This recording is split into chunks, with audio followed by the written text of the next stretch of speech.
Welcome all as we congregate to the greatest toy line in community, ever growing, ever changing. As we collect and adapt these figures to our own imaginations and embrace the fun, there's much to learn, especially if you're new to Mythics.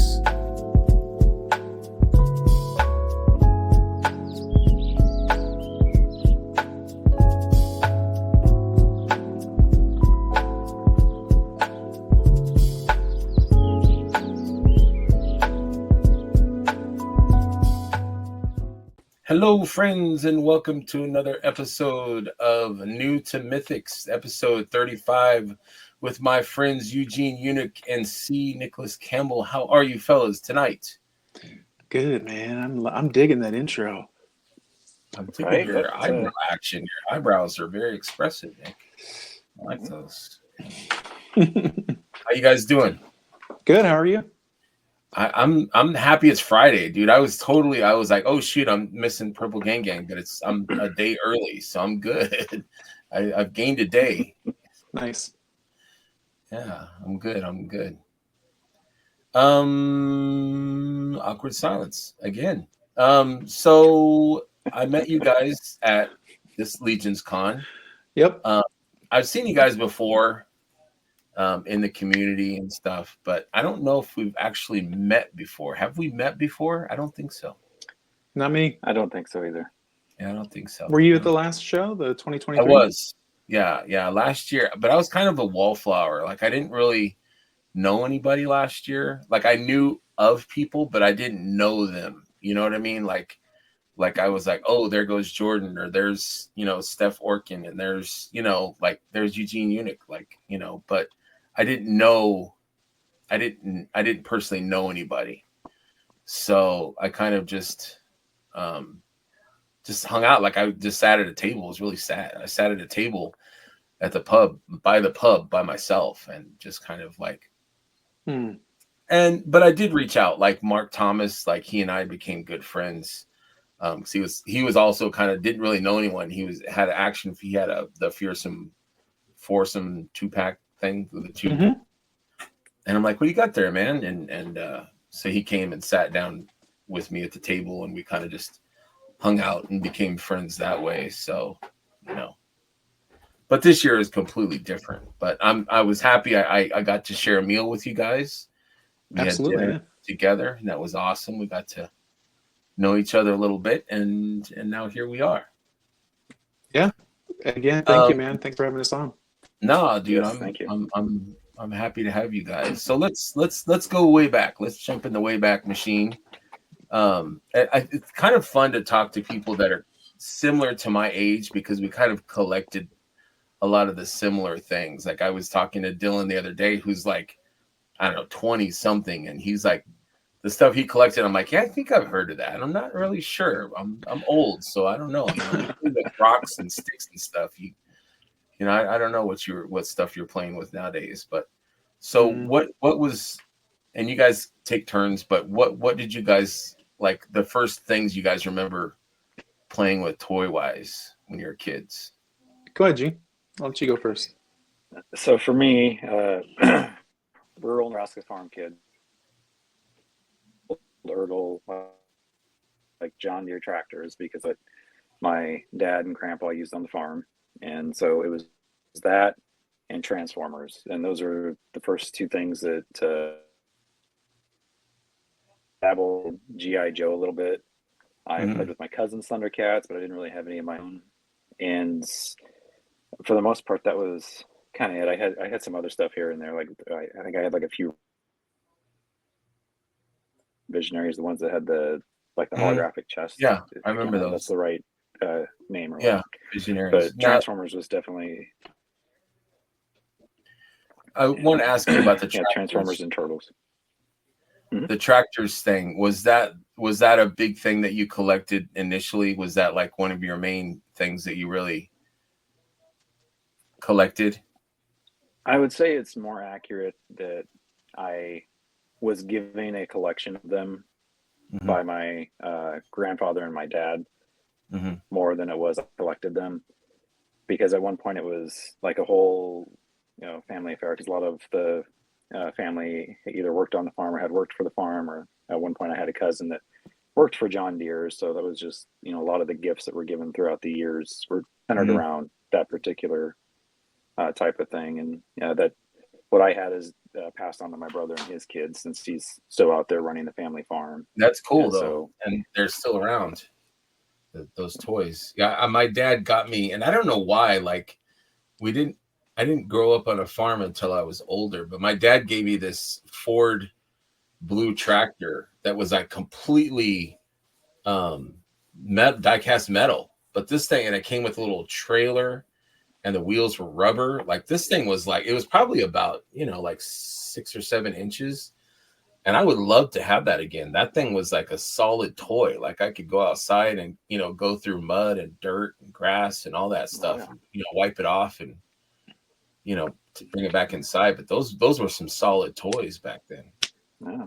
Ertl made a lot of really solid heavy duty stuff on with the, you know, Tuck's probably been the equivalent around that time, as far as like the durability and what you could do with them outside.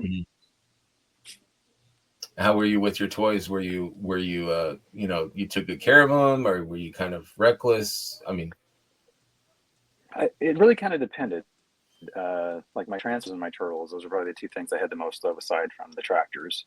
Those, I took really good care of them. I was always tried to be very good with like the stickers when I was putting those on, and I tried to keep all the boxes for my transformers. But those, we lived in an old farmhouse, and unfortunately, you know, winter, old farmhouse, you know, you have pests, and pests ruin things.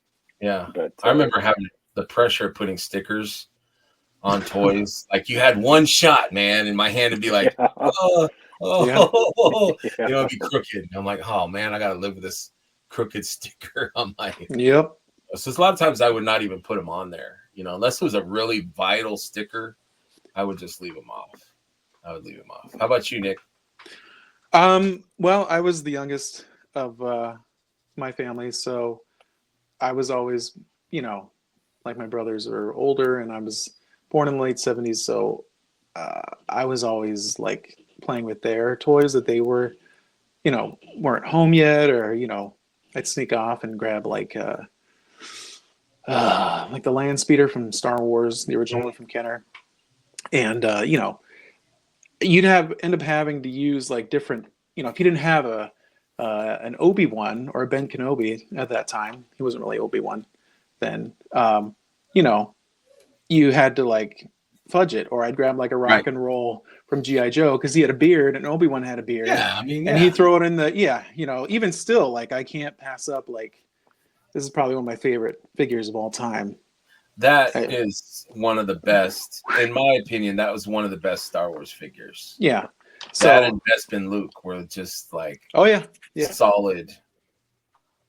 Yeah. I mean, at that time I grew up in South Phoenix in Arizona. So like, there was like a literal corner store that we could walk to, get a bag of chips and a figure, you know, like, it sounds like, it sounds like something from like the 1950s, but technically the 80s are like as far away as the 1950s were in the 80s. Right. But yeah, I just have always liked toys. I always thought it was cool. I always wondered how they were made. It just never really stopped. You know, it's gone in waves. And when I got older, out of high school, priorities changed. I'll just say that. But it's never stopped. Like, I've never not had some, you know, plastic figurine around in my house somewhere, whether it's like living with roommates or, you know, it's just always been a constant in my life. So, and now I really look at everything as, it's all art. It's all art. No. I don't know if it's my connection, but we're kind of, it's kind of not pixelated, but things are freezing a little bit. Are you seeing that too, Gene? When Nick was talking, it was kind of. I'm sorry. A little bit of garbled feedback too for a little bit, but I don't know if it's you guys or if it's mine. I'm not getting the low bad signal. I'm not getting that sign, but I just don't want to miss anything you guys are saying. Is it my mic? No. It's a reception thing, but we're all kind of taking turns. Like when Gene was talking, he froze up a little bit. When I did, I froze up a little bit, and then when you're talking, you froze up a little bit. But awesome. How was your brother's reception to your borrowing their toys, or did they notice? I mean, were they cool with that? Was it all like brotherly love? Like, yeah, you can play with whatever I got. Like, how was their reception on that? No, they want to beat my ass. No, not at all. Because when you're young, you're also curious. Like, how does this work? How does this get put together? Oh, GI Joes. You can take them apart. That's cool. I can make my own figures. Mm-hmm. So the modularity aspect, even though I didn't know why I was doing what I was doing, I was just curious. Mm. So with Joe's, it was like, I mean, you get a tiny screwdriver, you can make whatever you want. It's on. Yeah. Absolutely. So that linked to now modern day with like Mythic Legions and Cosmic Legions, it's still the same modularity aspect as far as what do you want to make in your mind, right? Yeah, with your imagination. That's something with Mythics that I think connects or attracts a lot of people. A, the customizing, but B, also that swappability. Oh yeah. Where you can make anything. Look at Emil's customs. Like the dude can make anything out of anything. Yeah. MacGyver's like everything, into amazing creations. He uses the whole buffalo. Like it's really whole buffalo. Yeah, but my uncles, I didn't have a bigger brother, but my uncle had these, and he was probably, I don't know, maybe 10 years older than I was. So there was a huge jump when it came to what I knew toy-wise and what he collected toy-wise. So he had these cool military vehicles, and I think I had to research years later what they were, because I had they were just cool. Like he had it was like a Willys Jeep, and he had like this helicopter. I'm like, I don't know what toy, and for years I'm like, I don't know what toys what that's from. But he had moved out already, but they were on the dresser in my room because I lived with my grandparents growing up, and their son, my uncle, had these toys, and I kind of inherited his room, but his toys don't fucking touch his toys. They're still his. He goes alone. Absolutely. Yeah. And I would be staring at them like on the dresser. I'm like, those are the coolest. Like those would fit my GI Joes, wonderfully. I would love. And I think I found out nowadays that MASH, the series MASH, had their toy line. They had like a military toy line, and I had no idea. Was that Mego? I don't know. Inch? It was a 3 3/4 inch. Yeah. I think that might be Mego. I don't know. Yeah, the vehicles were just super. I mean, they weren't like amazing detail, but they were just cool for like back in the day. They were just cool. And I think I saw one, maybe once, but I've never saw them again anywhere. But I think it's the allure of Big Brother or whoever that has like the cool stuff. And same thing with Gene. It's like, your dad and grandpa had these, vehicles or whatever, and they hand it to you. And it's like, it just automatically has that aura of coolness because they're passing it down to you. Or Big Brother had it and you want that because it's cool. It's kind of a, Absolutely. I also think too, it's when you're a kid and I don't want to sound like a boomer, but I feel bad because kids nowadays, and I know times have changed and, Roblox and Fortnite or whatever, that's fine. But like when you're a little kid, you go to the toy store. I mean, even to my own kids, I try to describe like, you could go anywhere and find toys. You can go to the drugstore and see a whole aisle, 6 feet tall of toys. And you're just looking, you can't even get to the top shelf. Like, I'm not even talking Toys R Us. I'm talking like, Osco Drugs or, there was a ton of drugstores and, they always had figures and they, like anywhere you went had toys, and if you think of all of the department stores that are basically dinosaurs, Montgomery Ward or, toys were everywhere. Yeah. And they were so accessible. I love those old department stores. Those were so cool. You know, you get everything, you know, and you benefited because, you know, your mom or your dad, your grandma would be like, hey, I need to go get, you know, my, you know, hemorrhoid cream and, you know, yeah, I'll go with you, you know, and next thing you know, you've got a figure. So. Yeah, absolutely. And I mean, again, like and they were like, stores just had so much stock, you know, I mean, of course there was peg warmers, but you know, I have really fond, distinct memories of just like, you know, wow. And I rarely went to a toy store. Most of the toys I got were usually from even a grocery store. Right. You know? Yeah. And it's just so different now, which is fine. I'm not, you know, anyways, but yeah. Yeah. Okay. Sorry, guys. We had some technical errors. I had to take a break for a minute, and we were having connectivity issues. Gene was laughing at me and Nick freezing up. So I moved downstairs, and hopefully things are a little bit better. We were, during the break, we were talking about retail. Can you guys share what you picked up for the retail thing? Go ahead, Gene. I had pre-ordered with Horsehead the all-in for the retailer wave, and then some of the other retailers today had some sales, so I grabbed a couple extra ones because they look fantastic. I only ordered the one Marley, so I'm debating maybe grabbing another one because that's one of my favorite figures to tear apart and use for customizing. And then he's got some good stuff. I love that chain harness. I don't have it, but I think it looks super freaking cool. I'll be right back. Okay, you do you. Yeah, I pre-ordered the Monkey King. I really like the gold fur. I think really looks really cool on him. I had the other one and I sold it. And then I got Fisher Rice and I got the Undead.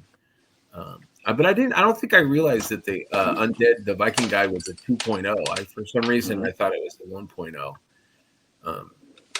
But it's got 3 different heads, I think, too, on it. So yeah, I had just happened to at the Horseman table at Legion's Con, I picked up a couple of Steel Knights, and I was noticing, and I just opened the Steel Knight up last night, and I was looking at the Steel Knight, and then I was looking at the Undead Viking thing, and I'm like, there's a lot of similar, like the chest and the lower, you know, the loin cloth thing. Oh, see, I love that. Look at, and he's holding the safe with him. He's in a stand. See, that looks great, dude. I think I would change the head though. What other heads does he come with? This one, Jesus. Okay, I'm sorry. Just to show you, this is all connected. Like the whole thing. That's elaborate, dude. Do you think C. Jessam did the chain stuff, or do you think? No, I think that's no. I mean, I could be wrong, but I don't know. I so. think it's elaborately beautiful. Yeah. Like, to answer your question, sorry, let me turn off this light real quick. That's you can see a little bit better. Yeah. It's just really, it really evokes the old, and again, dating myself here, the old Mickey's Christmas Carol. And of course, you know, Charles, this is, you know, it's a classic novel, but just with the whole everything, and you know, I mean, I'm surprised nobody's made a Goofy figure, or I mean, a Goofy head, like a. Right. I know, no IP that's stuff, a good idea. but I'm surprised nobody just did one, you know, just for themselves. But this is truly like, again, like I was saying before, action figure art. Yes, yeah, the Frankenstein's creature is it's probably my top 10 of the year. Like just the figure, you know, like I didn't, like I was telling you guys, I just bought the figure by itself. I didn't buy all the extras, and I'm sure I'm missing out on a big part of the magic of that set. But just on the strength of the figure alone, it's super impressive. I bought the base figure, the pants, the loincloth, the hair, and shoes, and the bare feet. And I was in love. I'm like, this thing is freaking amazing. Do so well.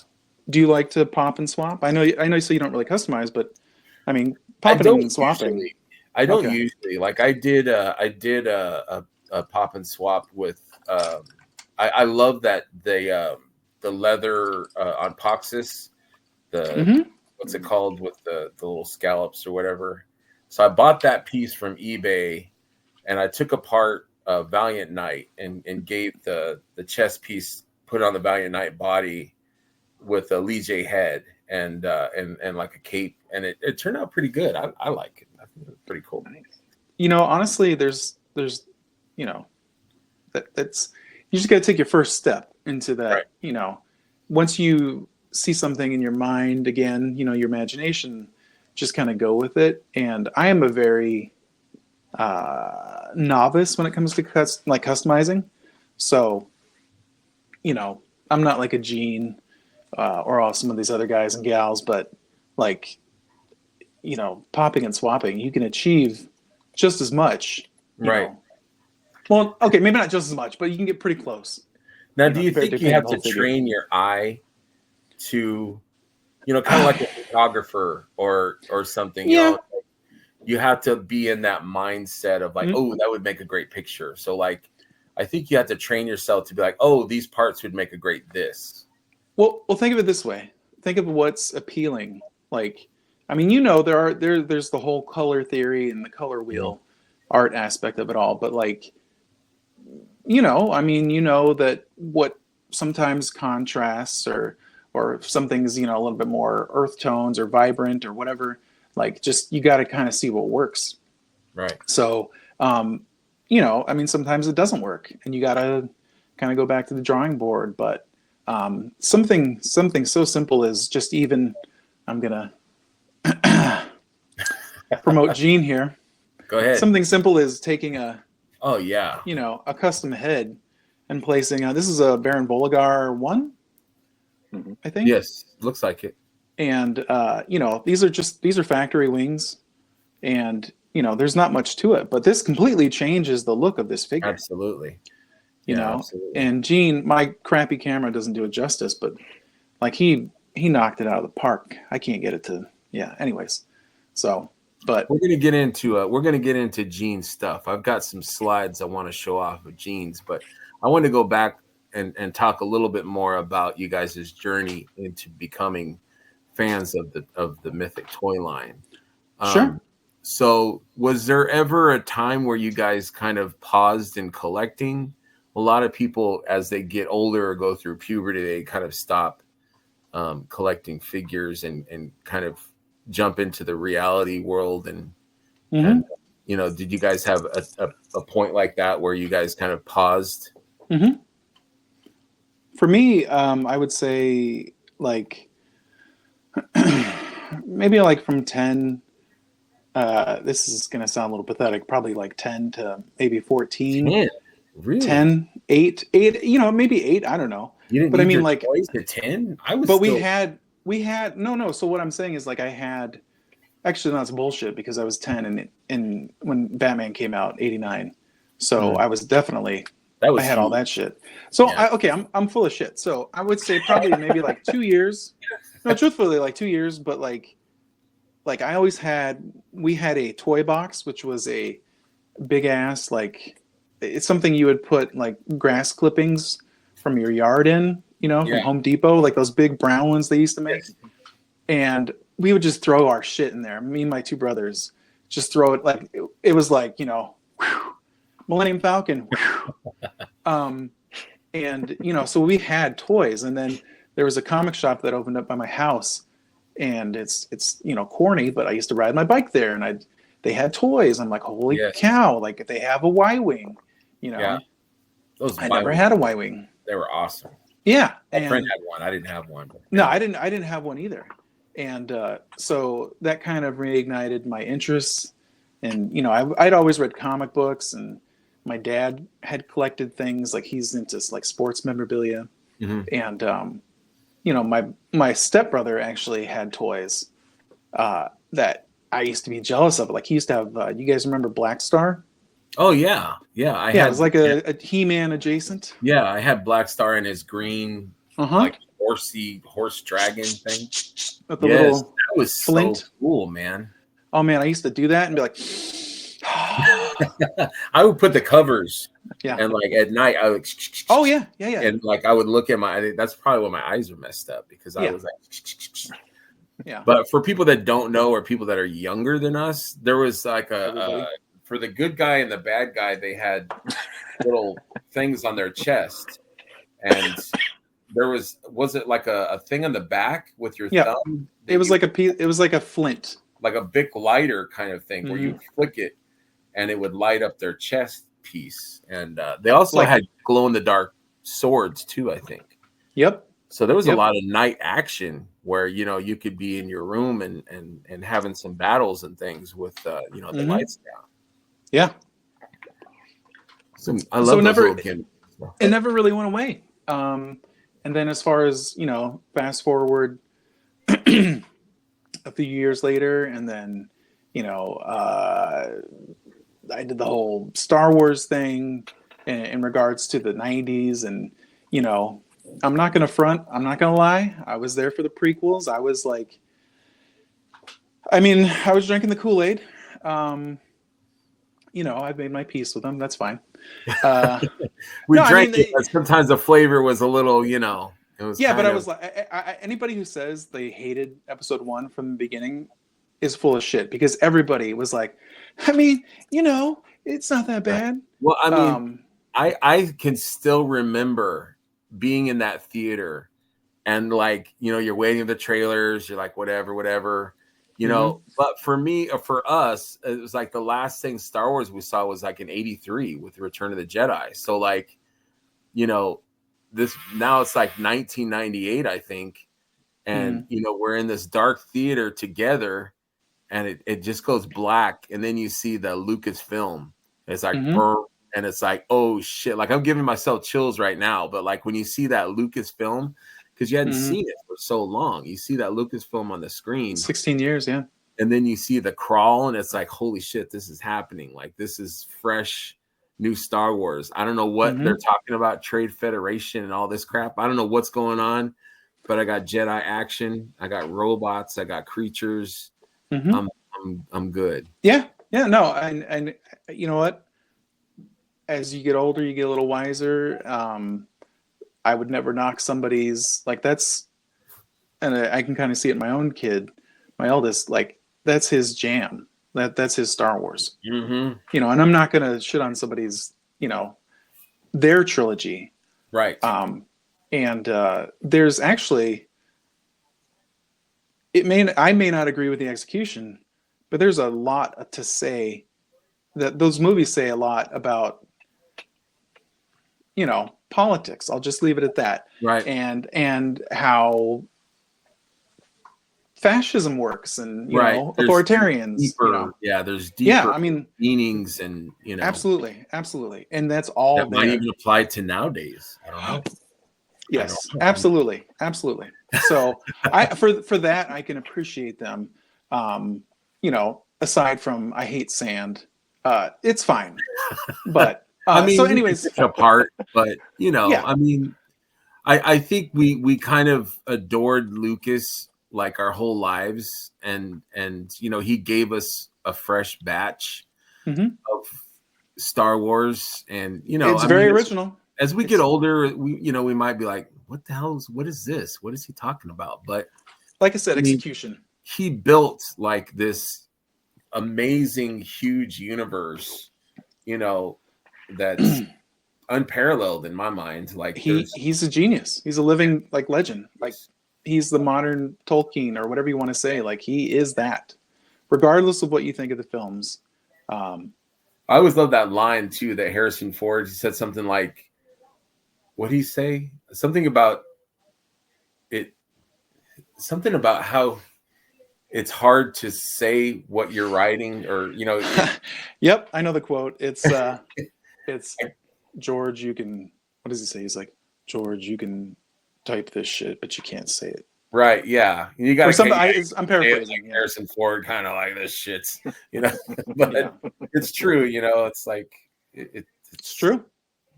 But what are you gonna do? It's part of our our history, you know, the tapestry of us growing up, you know. Right. And the, you know, the touchstone of everything, you know, along the way as far as visual effects. And anyways, so yeah, I did the Star Wars thing. I'm gonna hit fast forward on this. And for Mythic Legions, I collected Masters of the Universe classics, and I was familiar with their 2002 figures. I had those figures too when they came out. So I was familiar with the Horsemen. I actually met them in 2003 when it was the 4 Horsemen. 4. And Where did you meet them at? San Diego Comic-Con. Nice. What year? What year did you go? 2000. I went 2003, 4, 5, 6. Then I skipped 3 years. 2009 was the last time I was there, and it was it was rough. 2012, 12 through like 15, I think, or 16. I want to go back, but it's such a beast. It's such a beast. It's insane. We couldn't, you know. Actually, no. Excuse me. Originally, I went to the 1996 San Diego Comic-Con. Yeah. So I was. Well, I went with some friends who owned a store, and we got to go in early. Oh, nice. Yeah. I was a kid who kind of worked there part-time, but it was, again, awesome. Yeah, so with San Diego, I met them, and they were cool. This is when CB had a long ponytail from the 4 Horsemen. I can't picture that. Yeah. Eric had a huge beard. Yeah. I said I can't picture that, but he was a rocker, like he was in a band and all that stuff. Yeah. He was I mean, it was great. Like they had an awesome exclusive. But so I've always been familiar with the Horsemen and the trials and tribulations of the Masters of the Universe Classics line. And then they had the Kickstarter for Gothropolis in I think 2014, maybe 13. And I ordered a Raven. And I had heard about their new Kickstarter, which was premiered at like a toy fair, but they weren't sure what scale it was going to be. And I ended up ordering just a couple figures from the first wave. I think it was Urzok. Yeah, I'm pretty sure it was Urzok. No, it was maybe like a few orcs. But anyways, so, you know, I used to only collect like orcs and like skeletons and like bad guys. I love the orcs. They're my favorite faction. They're super cool. And then I ended up just kind of, you know, snowballed into, well, you know, maybe I'll see what a knight's like. And what is, you know, I'm still not. Yeah, I'm still not like, I'm not a completist by any means. And I always say this to newer collectors too, like, you got to go with your gut. Whatever speaks to you aesthetically, go with that. Don't worry about, you know, going back, looking back. If you can get them, great, but don't overpay. Don't, you know. Yeah, that was going to be something I was going to ask eventually is like, what advice would you give to a younger Nick or Gene or a newer collector? Like, what would you recommend? But I think that's accurate. Just follow your wallet, but follow what you want, you know, but. And you know, in terms of wallet, like I see this a lot, especially on the Cabal, like you want to make sure that you are always within your own means and, you know, do what's right for you. Don't play the keeping up with the Joneses or, you know, like we talked about. I mean, of course, FOMO always happens. But like, you know, I see sometimes people post things with a little bit of a chip on their shoulder about like, I know I'm not like this, but it's like, no, you don't have to be that. You just go with what you like. Right. You know, no one judges when it in the community. They shouldn't, but they do. Or they shouldn't. Yeah, they shouldn't. But yeah, you know, because collecting is a personal thing. It's like what you like and what you know, what you enjoy to have on your shelf and display. That's a personal thing, I think, you know. Yeah, and all this stuff to me is rooted in, you know, what you like as a kid, or you know, things that spoke to you, or you know, even as an adult, like Lord of the Rings. To me, it was a shitty old cartoon, and then the movies came out, and I was like, oh, okay, you know. So yeah, I mean, it's all. I think that the Horsemen were very smart to pick fantasy. You know, I get the bird thing and you know and all that stuff, but I think once they picked, and that's something I would really love to talk to Eric and CB about, like what made you guys finally decide on fantasy, because I think fantasy is such it's so big and there's so much to it, but there's, you know, who doesn't like fantasy? You know, there's, you know, I might hate everything else, but I love elves or something. You know what I mean? It's like there's something for everybody. I was not a fantasy guy. Like I'm, really, you know, so I was never a sorcery, even as a kid. Like, I mean, I liked things, you know, Highlander. Gene. You didn't like Highlander? You didn't like I mean, I did, but I wasn't Lord like of the Rings? And I saw Lord of the Rings as a kid, but like I was like, this is a boring cartoon, and you know, I was like, I didn't get it, and you know, I didn't understand the subtleties. You know, and you know, I did like certain things, like Gene mentioned Visionaries. I love the hell out of Visionaries, but it had a like technical side to it. Right. You know what I mean? A fantastical side. So I was always more into science fiction or science fantasy, like Star Wars. But like Lord of the Rings and swords and sorceries, no. But you know, obviously since then, you know, people's tastes change. Right. Absolutely. Absolutely. So Gene, So, take me back now. What was your journey like as a teenager? What was, you know, some of the stuff that you pause also? Did you always kind of collect? Did you, you know, take us through the walk there? What happened there? So or is it still tractors? Are you still a tractor guy? What happened? No, I haven't gotten one since I think my grandma and grandpa gave me one when I graduated high school. I think that was the last one I got. But you know, like I said, all those are with my brother and his kids now. But for me, I've always collected something. It may not have been toys, but you know, it's like I did Transformers. That's probably been the big constant for me, the majority of my life. And then Turtles, to a lesser extent. Then when I was got into the teen years, I was really big into, you know, comics with X-Men and Batman. And then as I got into my later teen years, my younger brother, he's 8 years younger than me, but he was super into Power Rangers. So even though I wasn't collecting them, I kind of got to live vicariously through him, because it'd be like, okay, well, you know, I would go and like I bought him I think it was the Titanus, the Brontosaurus or Brachiosaurus, the white one. I got him that, and you know, so I'd sit there and I would, you know, play with him. So that kind of kept my connection to it going. And then when I went to college, that was about the time that the Armada, Energon, and Cybertron trilogy for Transformers came out cartoon wise. And you know, like Nick had mentioned earlier, like the Star Wars movies, that's a different generations. That's their Star Wars movies. You know, that's my brother's Transformers universe, and he loved it. So I kind of kept that going there through him, because you know, we bonded over that. And then I would say that the only real pause I probably had was when I was about 24 or 25, going through my divorce, because I had gotten back into collecting. And I sold everything, you know, fresh start. And I did that too. I kept a few toys, but most stuff I purged. Yep. The only thing I've still got from my childhood is my original Generation 1 Optimus Prime and my original Power Master Optimus Prime.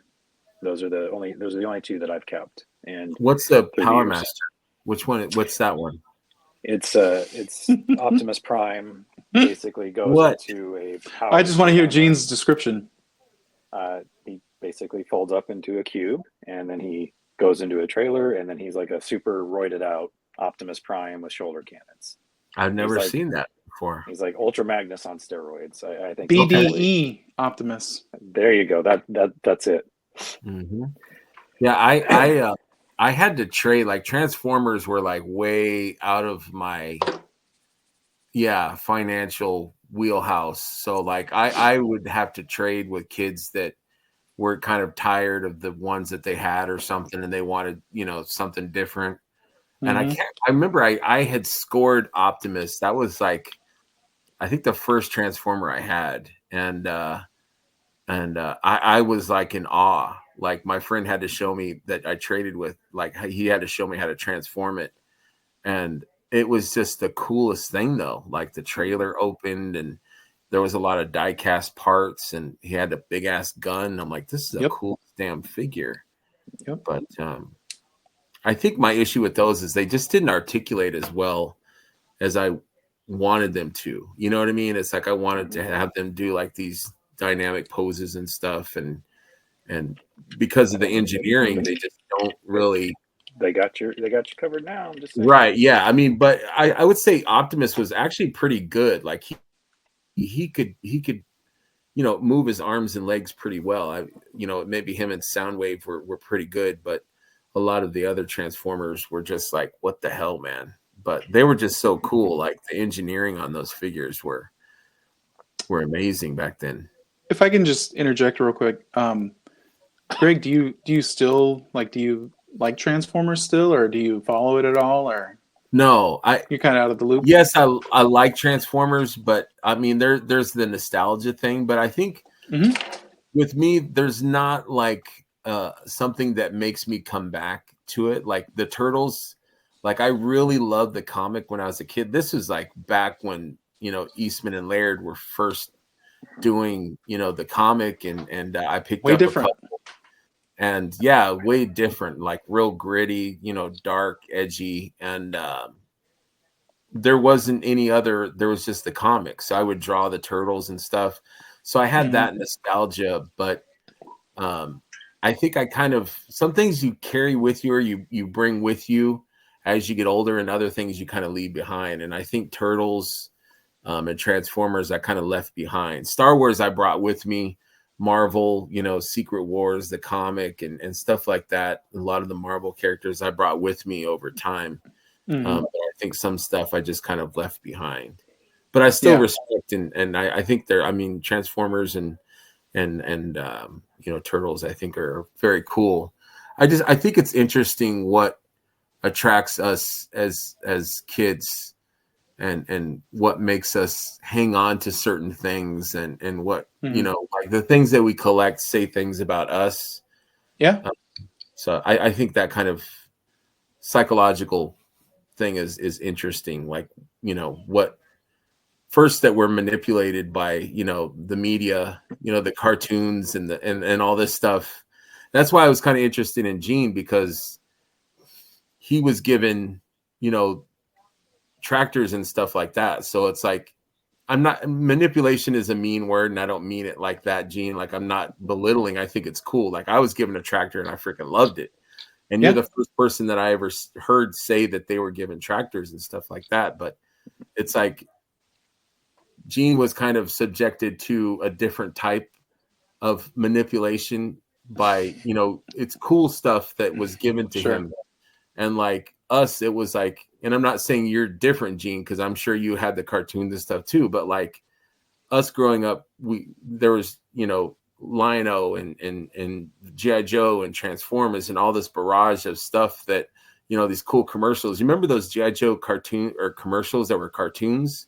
For the comics, those were freaking amazing. I'm like, I want a cartoon that looks just like that. It was so damn cool, but it would make you go out and buy the comics and buy the figures, Absolutely. And, we were at the time, and we were at the right place at the right time in regards to, with the Reagan administration, essentially changing the laws for children's programming and like you were saying, manipulated. I mean, it is even though I love this stuff, it is a form of manipulation. Right. The deregulation of like advertising to children. But I don't want to interrupt Gene too much. But basically, I just wanted to show you, like, if you want just a Transformer, this is the missing link Optimus Prime, and he can do all the old things, or all the things that the old one couldn't. Like he can turn his head. He's got you know, like actual shoulders and like ratcheted joints, and Oh, wow. he's got knees. I like the sound too. Oh, this thing is beautiful. Is that Hasbro or some another? No, this is Takara. Like it's die cast, and this is to celebrate the 40th anniversary. It's even got isn't Takara? Didn't they create the Transformers or something? Or whoa, yeah. So he's actually got a Matrix. So nice. I mean, this is not like a remold. This is a new mold of the old figure from Diaclone, which is the original line. So this is like I said, it's got die-cast metal. Or if you're feeling squirrely and you don't want that, they've actually released a almost like a plastic version of this. Mm-hmm. This is a little smaller, but this is $25, and this was like I think 80. But again, it's completely posable. Did that one come with a trailer too? You can get it with a trailer or without, but it's even got like ankle tilt. Wow. And this is the animation colorway, so it's got like blue eyes. Here, let me see if I can turn that off. Gene, you have this one, Gene? I do. And this is he's even got an ab crunch. I was looking at that. Yeah, so you can. It's actually a really hard like ratchet, like you got to really. Yeah. Yeah. I know there's a company that Robo on his show is talking about these Transformers, and I can't think of the name of the YOLO Park. Yes, yeah, and it almost convinced me. I was like, man, I need to. You want to see it? Sure, bust it out, man. Gene, you go ahead. I'll be right back. Yeah. Okay. So you said you had a divorce, you got rid of your stuff, and then you started to go back and kind of. So then I met my current wife, and we were getting pretty serious, and that was about the time that the second Bay movie came out, The Revenge of the Fallen, and she for Christmas that year had gotten me like the Optimus and the Jetfire, that combined. And I was one of that kind of it was a lot of fun. I enjoyed that one a lot, and so then that kind of sparked all that heading back down this pathway, and from there I went to Transformers, which is actually how Nick and I met. We're old Transformer forum buddies, and went to a few conventions together. I was his booth babe for a few years, and then got into. I think Nick influenced me a little bit to get into 6 scale, and yeah, Nick is my chief enabling officer now that I think about it historically. I was like, you like Lord of the Rings more than I do. You should buy Mythic Legions. That's like the short version. Actually, I believe what sparked it, though, and I actually brought this off my shelf for that reason. So I am a huge Mike Mignola fan. Absolutely love Hellboy. It hits every single note for me. It is without a doubt as an adult, it's my favorite property, hands down.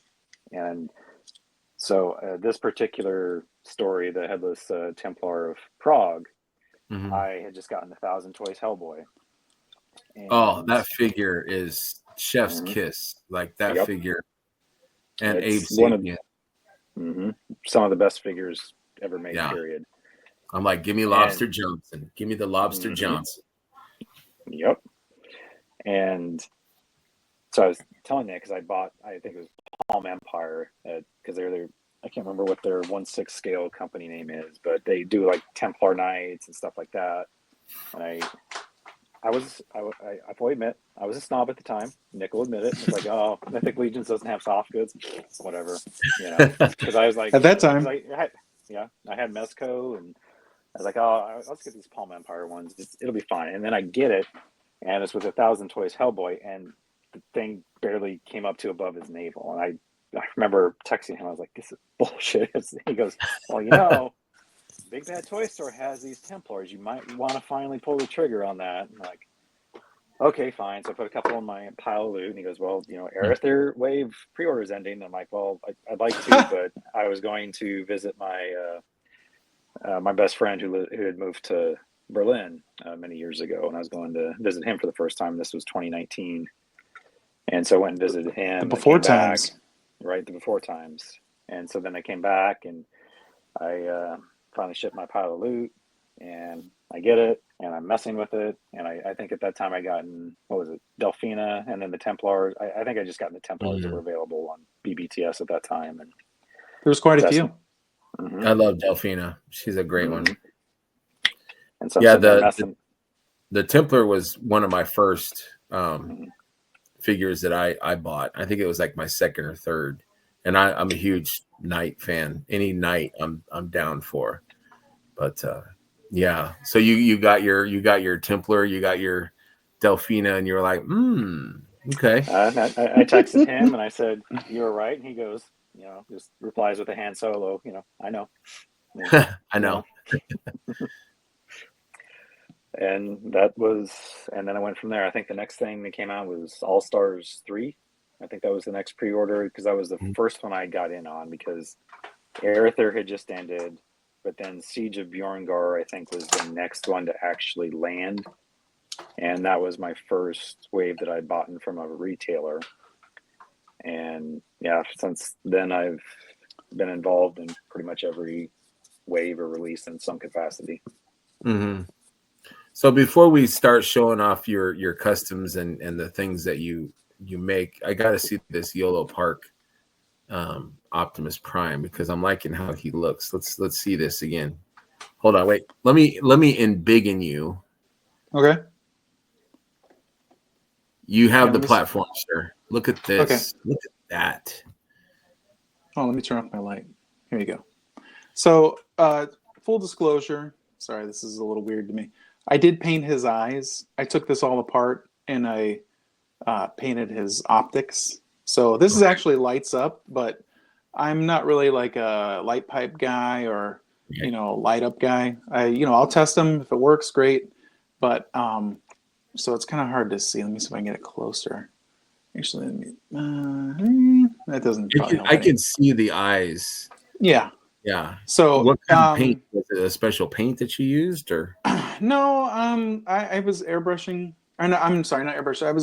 I was using rattle can on some other art pieces I was working on. So I ended up just using a primer, like the Citadel primer, white, and then I just did a couple of layers of this blue I had, and then I sealed it with Mr. Hobby.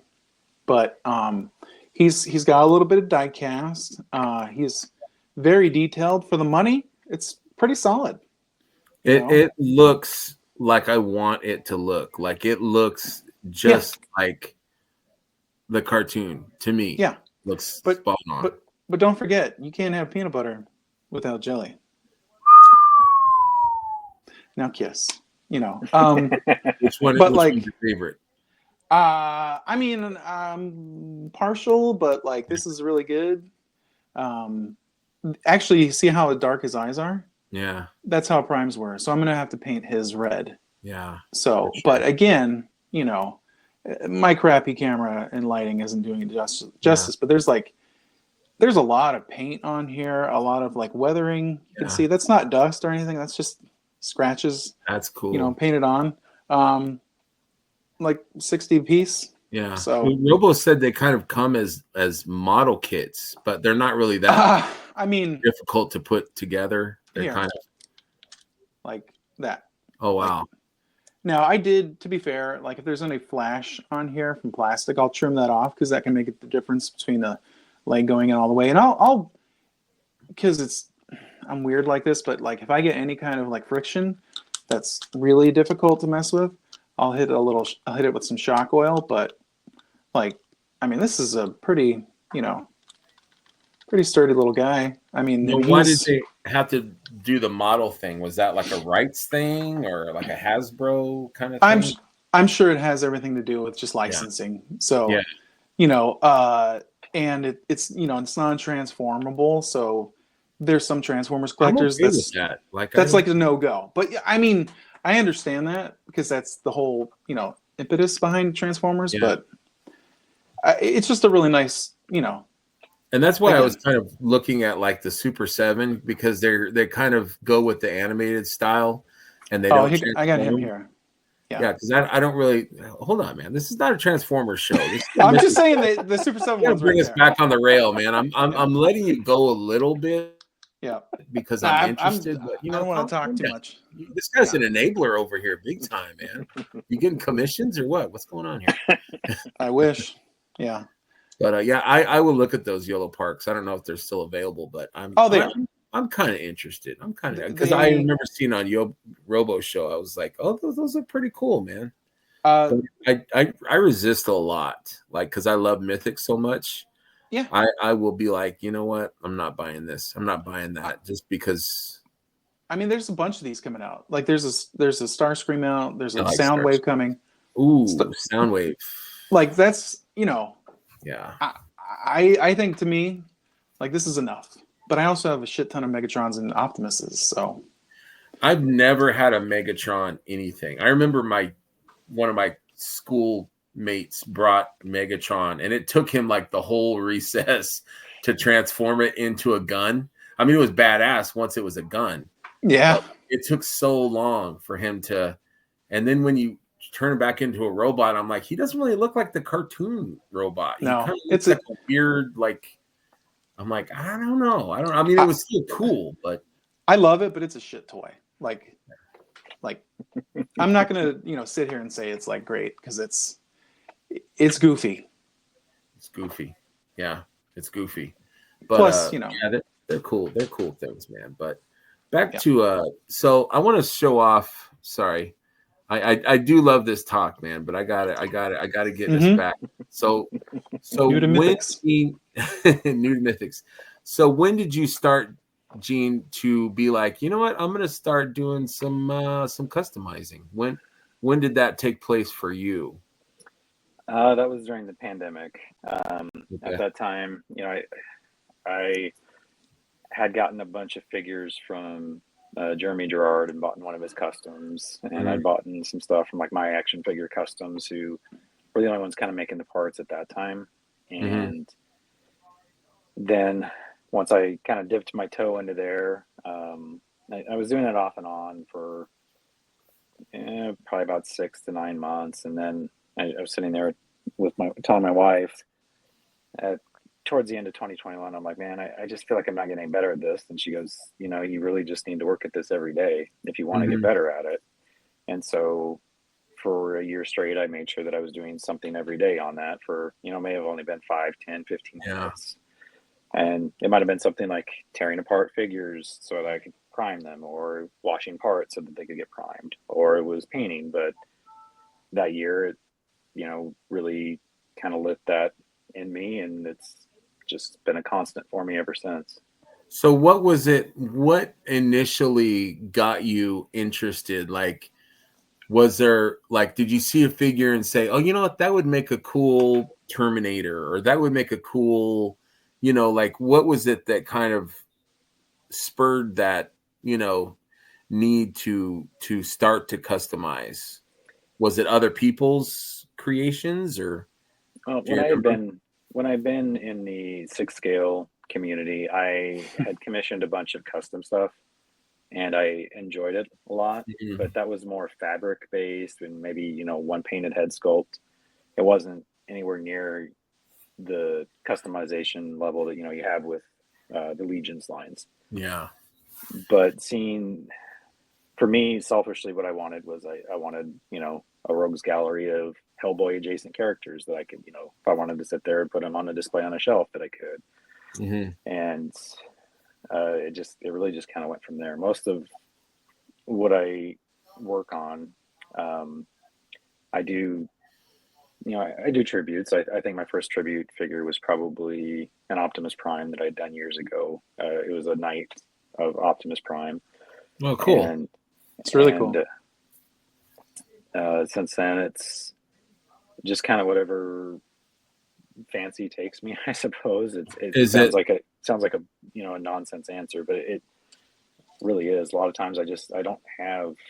There's a few specific times where I come across something like this Grape Ape custom. Like I gotten this head from Len LaGuardia at Wolf King, He had thrown it in with a bundle of parts I'd gotten, you know, because he's one of the sweetest guys you'll meet in the community. He's such an awesome dude. Yeah. And I was sitting there, and one thing that I've done over the years since I started, you know, painting consistently was each year I try to challenge myself with something different. So, you know, like this past year, it was skin tones or colors that I'm not familiar with, because I think for me, there's a tendency where, okay, I feel like I want to learn to be able to do something where I feel like I may not be a master at it, but I feel confident in my ability to continue to grow without focusing on it exclusively. And, you know, I think back to, and Nick probably remembers this better than I do. When I first started, it was mostly vampires because those were a lot of the sculpts that were available at the time.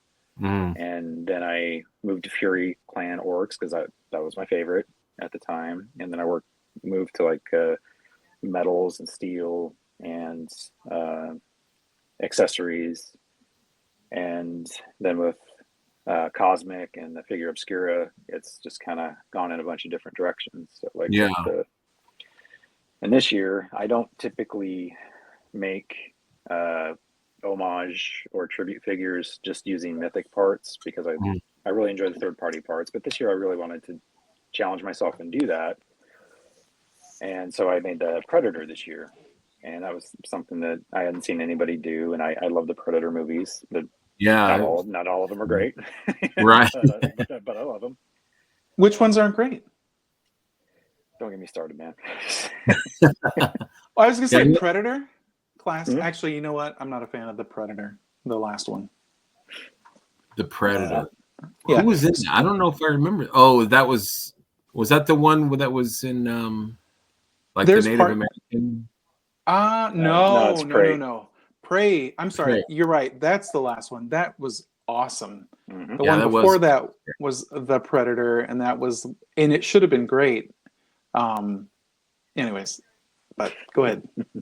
I don't think I remember that one, but you know, I do need to contact Lynn because it looks like he used my chest as model.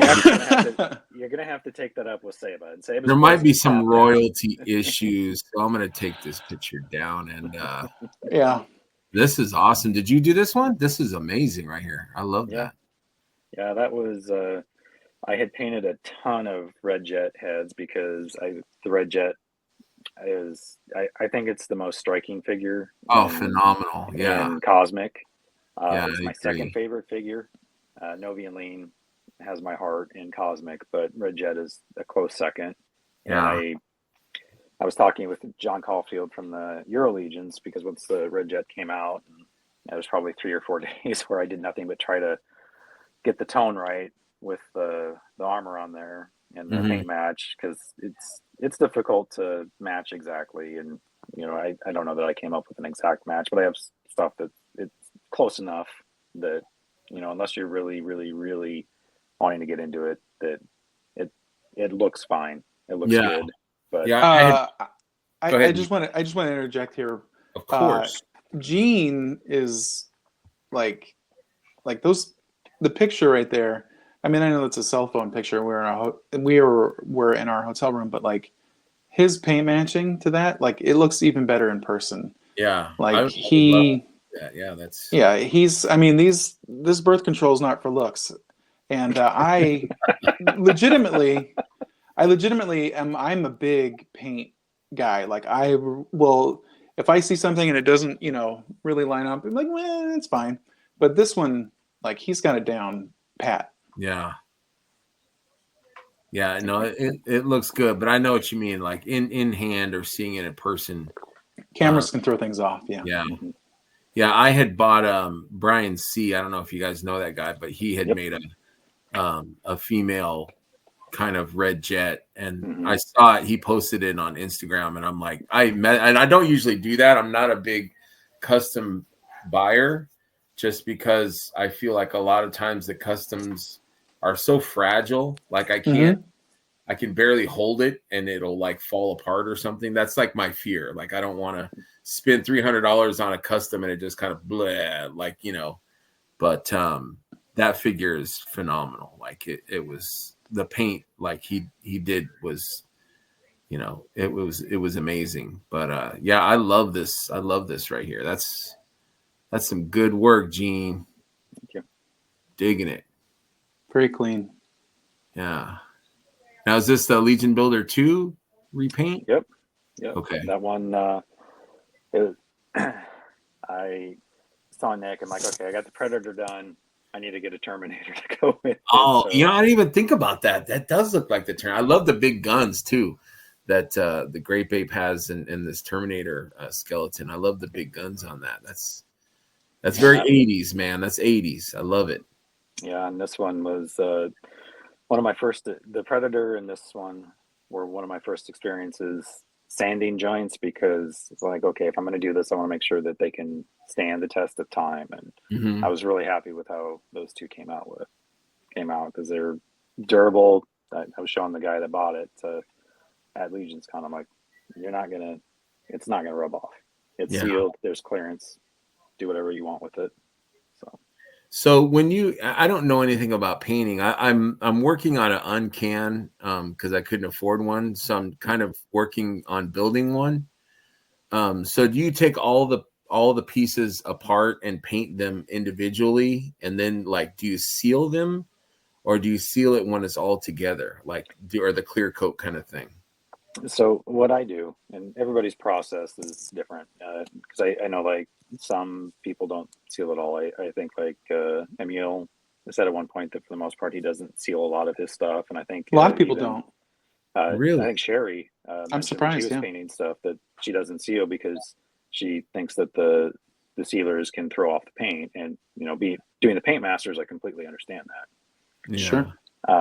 But for me, I take everything apart completely, and then I seal it while it's apart, and then I let it cure for a day, and then I will put it back together. And this was actually a trick that Eric Miller gave me. There's these tiny, tiny magnets. It's kind of hard to see here, but I drop one or two of them in the open peg holes, and then that gives a little bit extra clearance to help avoid the rubbing as well. So I've adopted that idea from him on that, and I found that helps a lot to keep things cleaner and more resistant for posing and wear. So. That is super cool. Yeah, I'm not really. I wanted to make the uncan, but I'm not really. It hasn't grabbed me. Like I like to paint like a little bit here and there, but I leave it to the masters. I'm like, I'll let you guys make these amazing things, and you know, I enjoy that. But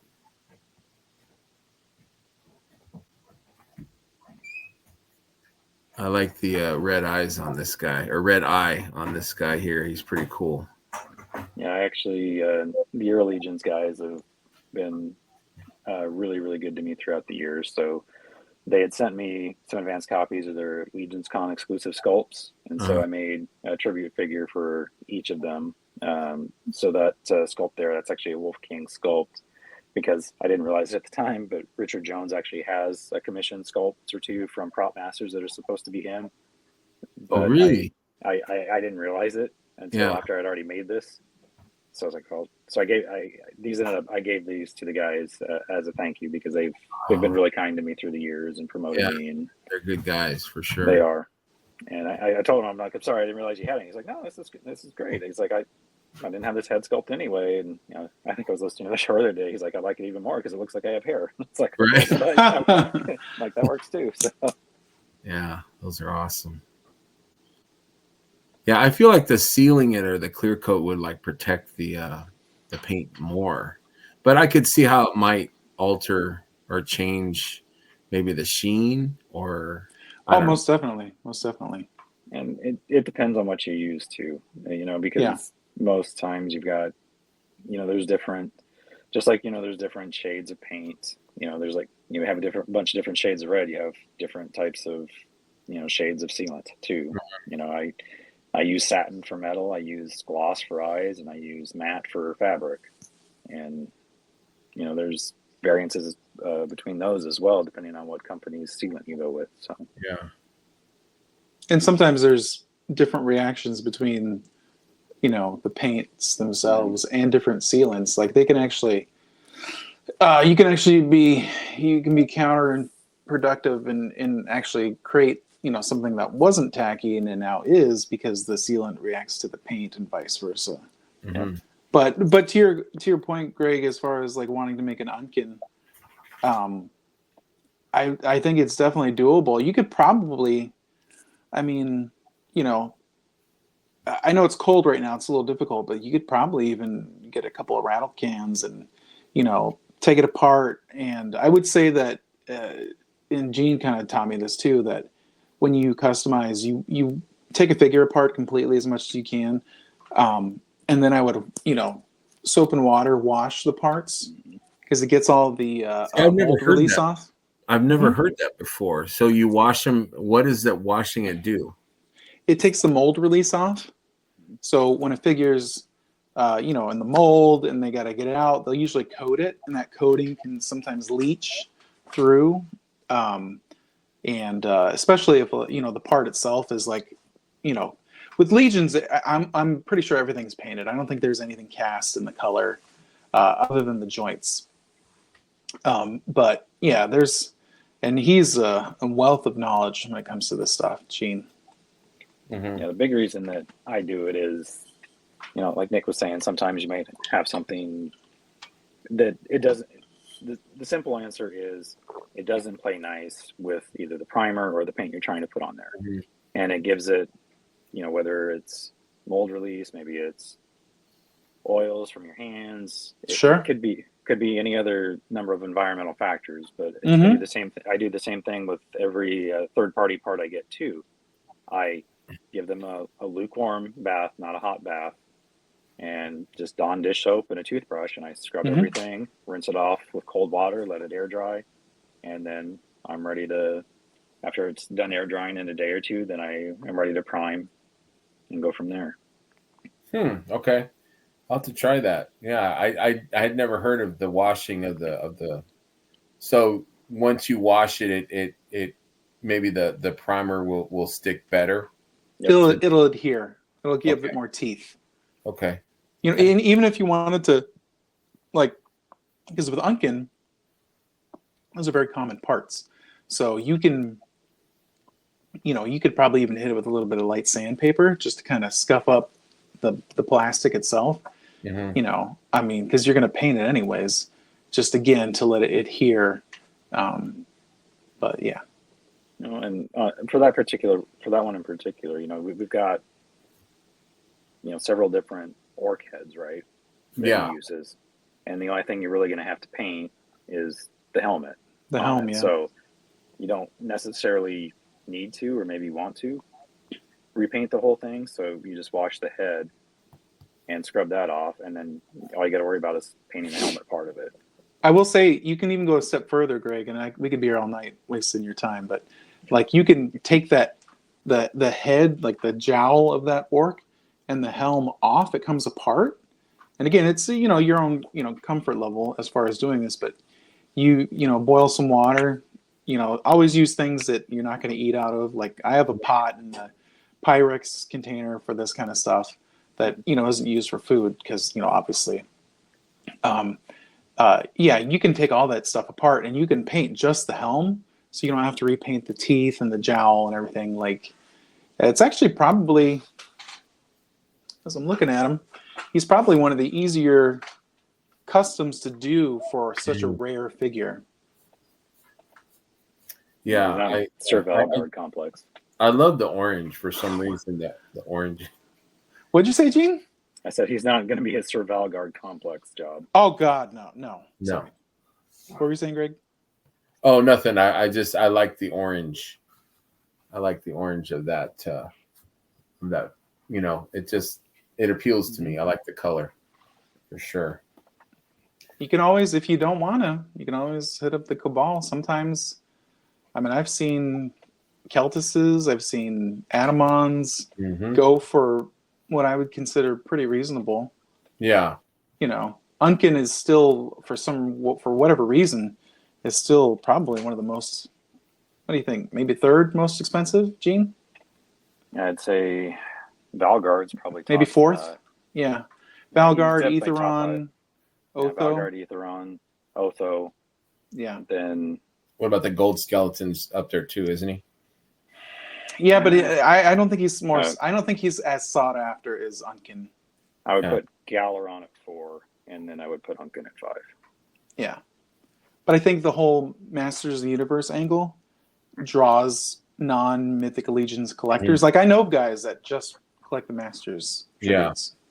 But I'm a huge Mythic female collector, so I was like, I'm gonna make a female Uncan too. So I'm doing both at the same time, but doesn't look as good as I want. I'm kind of comparing it to a regular Mythic figure, and I'm like, this paint doesn't look as good. So it's got kind of almost a chalky texture to the paint, to the orange on her armor. So I'm not sure. I'm using Citadel, so it's not cheap, crappy paint. It's good paint, but sometimes Citadel can clump up though, and especially with like yellows, really across the board, that's a really tough pigment to nail.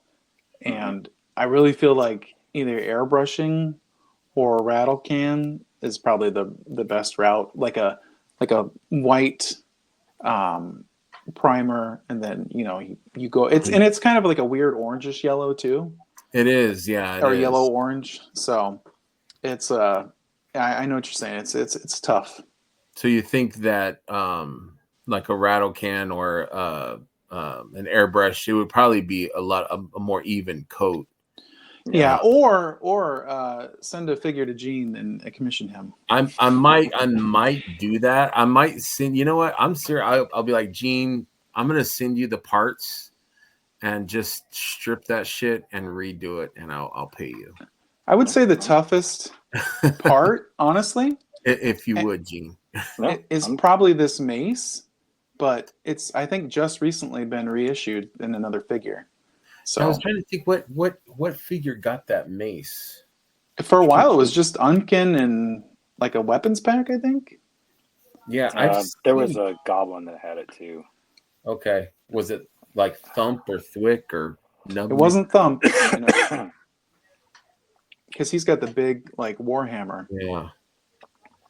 But there's actually, I don't know if you've ever actually looked at an Unkin up close, but there's a real subtle silver, like very, very light dry brushing. Really? Right, no, I've never Gene? actually seen one, I don't think, in person. So. Yeah. It's not, I'm not trying to be an asshole, but I could get it. No. But it's actually, I've seen a lot of customs, and some people nail it, some people don't. But Gene, you have an Unkin, right? Not anymore. What? I think it was a little bit too. It was probably too ambitious for someone that doesn't paint to try. You know what I mean? Like I'm like, I want it to look like factory made. Yeah. And it's not. It's not. And I'm like, damn it. You know what I mean? So. Yeah, I'm disappointed. I want it to look cool, but it's just not getting there. So, Gene, are you open for commissions? I am. Sweet. Yeah, I'll message you, Gene. For friends and family. Like, what did you say? $1,000? 1,000 pesos? Did you say 1,000 pesos? 1,000 hugs.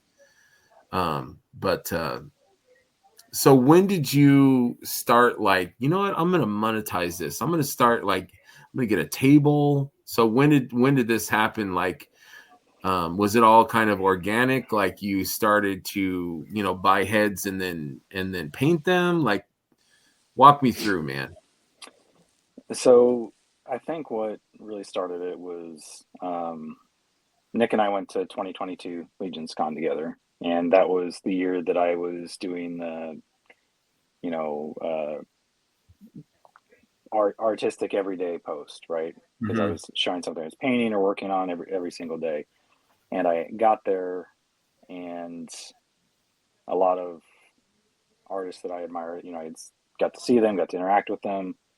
And there was a few that asked why I wasn't set up. And I have been talking with Nick, and Nick's like, you should do this. You can do this. And he was kind of the catalyst, along with the 2022 Legion's Con, pushing me to do it. And so last year I said, hey, I'm going to do this. You down to work my table with me? And that's how it came. That's a good friend, man. I like Nick. I like that you're kind of, giving him that little boost of encouragement, like believe in yourself and believe in your talent and your skill. Yeah. You're as good as those other guys, put yourself out there. And I think that takes a little bit of courage, I think, too, is like, showing off your creativity to the world or to the community. Like, hey, this is what I'm, making, and this is my skill level. I think that takes some courage, and I definitely respect that, man. It definitely takes. But your shit is good too. Your stuff is good, man. Thank you. Appreciate that. Yeah, you've got it, man. And I love these shields. Did you print these shields, or what's the story on these? So the story on them is that Planetary Dog Toys ran a really big sale a couple times over the last few years. Mm-hmm. And they have like 30 different designs. And so I went and bought a bunch of different designs, and I was like, well, I had worked pretty hard at getting wood grains and metals, and I'd say that's one of my strongest areas when it comes to painting. Yes, wood seems like it'd be so tough to like replicate the look of wood, but you've got it. These pictures don't do justice on the wood, but thank you. That's got to be a tough process to. And so I had gotten a bunch of shields that I took to the table last year, and day one I had only had, what did I have last year? Like 3 Cabal shields. I think that's all I had at the table. I got one. He was the Friday night sale. He's like, this is mine. This is mine. So I mean, sorry. And not so sorry. The next day, people were coming and they were looking for the shields, and we had some people legit mad, and I had people legit messaging me and messaging Nick and be like, I can't believe you didn't bring more. Why didn't you bring more? And I'm like, this is my first time doing it. I mean, so this year, you don't really know, you don't know like what's going to be popular, what's not. Right. And, you also don't really, I mean, you might be able to estimate, but, we all know when it comes to, sales and whatnot, somebody can tell you, oh yeah, I definitely want this, but that doesn't mean that they're going to give you the money for it. Right. Yeah. There's a difference there. Yeah. There's a lot of flakes too. Yeah. Right. And so, this year, I think I took 84 shields. Holy shnikes. That's all I came back with. I sold a couple more in my Cabal sale afterwards, but it was only maybe like half a dozen or so. So I didn't come back with many of them. Nick, can you? I know you dug in your little drawer. Can you show off the one that you got from Gene? I want to see the other side. I was actually looking for it, but I think I have it somewhere else. Hold on, I'll be right back. Okay.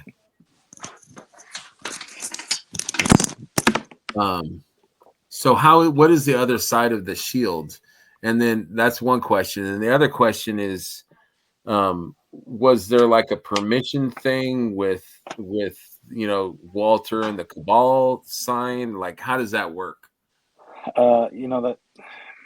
That's something that I think is probably best answered by Walter. I know that he's been very, very good in terms of just letting the community use it, so long as they're making it accessible to other people.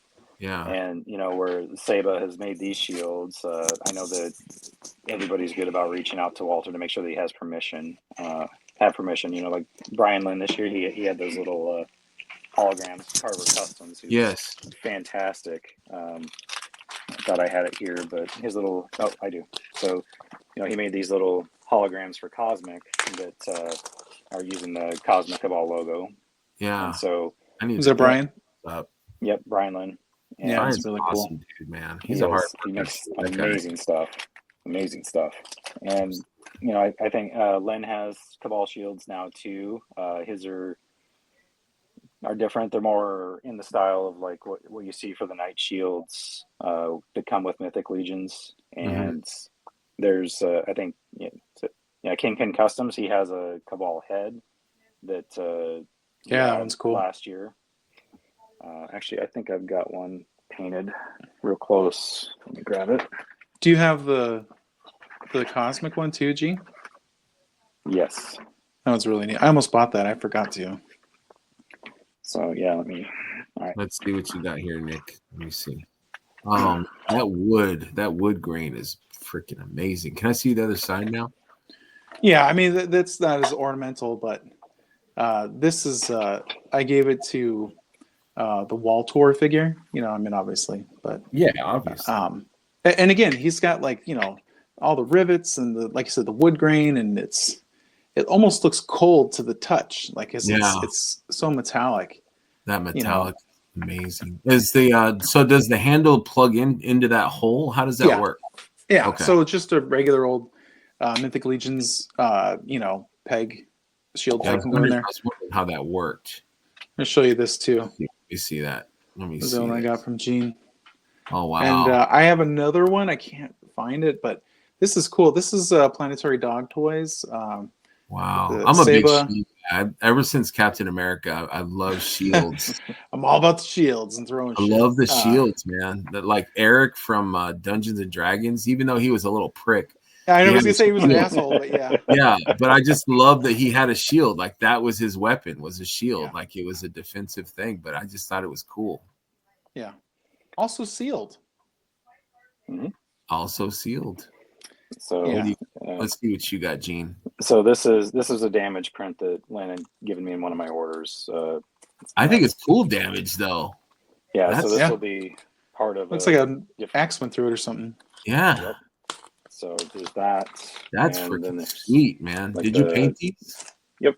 Wow. It's a cosmic plug. My camera's not picking up it real well, but Nick knows what it is. It's my version of patina that I do.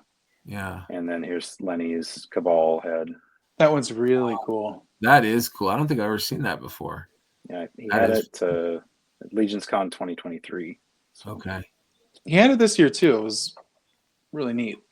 I didn't check out. I haven't really checked out a lot of the customizing tables when I'm there. I'm usually like heading to the Horseman table, and just get caught up in what's going on there that I miss out on a lot of the custom tables. You got to check him out, dude. You got to hit up Anthony at Noble Bear. Yeah. Mark Calvo was here this year and 2022. Yeah, that guy's stuff is amazing too. I'm more in, like I see the people, like I stopped by Anthony's, I saw Gene, and I said hi, but I didn't really shop. Like I'm not you're missing out person, but I need to pick up some heads, man, and some shields and things. Yeah, you got it. I'm missing out, man. Then you got the Murderer's Row behind us, so, with Noah and Miller and Tom right there.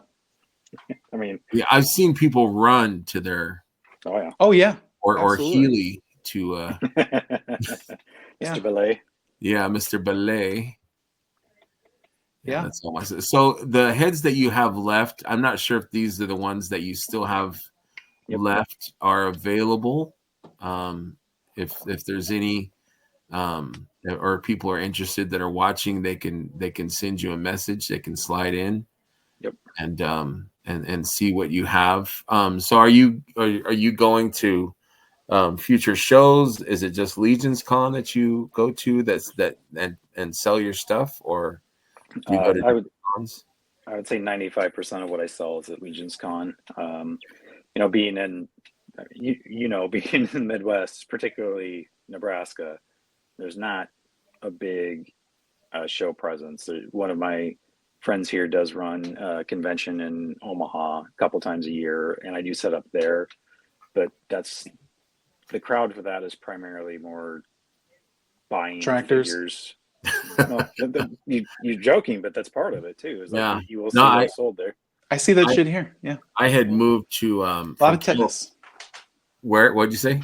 A lot of tetanus. Yeah. I had Yes, moved yes. to South Dakota from California, and the toy world is so different in South Dakota. Like, it was tractors and things like that. It was like basic, which is fine. It's awesome. They're cool things, but like, it was the toy, was the toy industry or the toy world outside of that was non-existent, but I don't know. I think it's cool. I love going to conventions and seeing what's out there and new stuff. And I used to have a table in California, me and my stepson, and we just had fun. Like, it wasn't really, yeah, if you make money, that's great. That's, that's more toys I can buy. But a lot of it was just having fun, enjoying the day, being around like-minded people, and, seeing what they have and, trade or buy or whatever. And, just be around your like-minded people, and I think this community has a ton of like-minded people that love this stuff and love to, make stuff for it or buy stuff for, their stuff. And I don't know, I think it's just it's an amazing community. But it is. It's a very unique community, and it's, I think, it's maybe more so for or Nick can relate to this a lot because, where we came, jointly from the Transformer community and are still involved in that. It's a very different community. And you have a lot of, don't get me wrong, there's a lot of wonderful people. We have a lot of great friends that we've met and, are still friends with through the years. But there is something unique about the Legions, and I think that's really credit to, Walter and the admins and the Four Horsemen, because they've helped to cultivate that. Absolutely. They embrace it. We were all fortunate to, share a meal with Joe Viteri, and that was an awesome only some of that we can talk about, but that was an awesome night, man. Legions After Dark. Yeah. Right, Legions Noir. Yeah, that was everybody awesome. Involved with the show, every single person, whether it was Joe, Jeremy, any of the Four Horsemen, staff, every single one of them. You talk to them one-on-one, nobody else around, all they talk about is how much they love it and how much they appreciate everybody in the community. 100%. Yeah. And yeah, you don't find that anywhere else. No, it's an anomaly. Like I've said to Cornboy himself, I'm like, this is an anomaly how many good people are in this community, and it starts from them. So I mean, my first convention I went to was a Transformer convention, and Nick knows exactly who I'm talking about, but one of the people running it, I didn't have my lanyard on, and I'm in the elevator, taking the elevator with him, just does nothing but bash the Transformers community and how he can't wait to get away from all these sweaty nerds. Wow, that's messed up, man. Yeah. Well, I got to wrap it up, guys. It's 11:30, and I wanted to talk to you guys about your Legions Con experience and like your thoughts on the new wave and stuff like that. But I would love to have you guys back. Sure. Soonish. Yeah, love to. We can do like a part 2. Yeah, absolutely. Hopefully we won't have as many technical or interruptions or anything like that.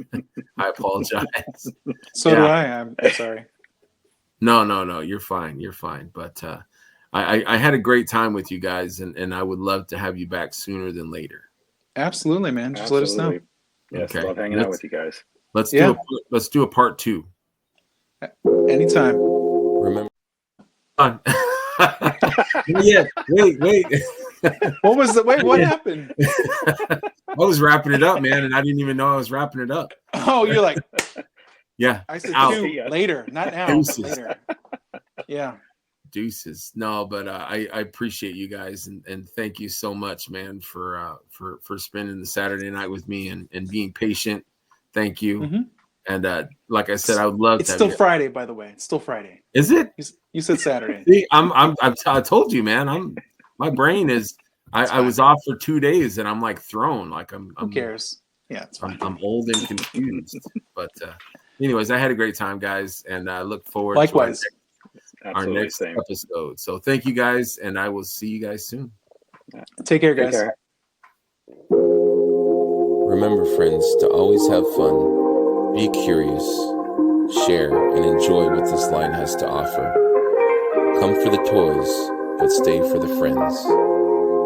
Good night, and thank you very much.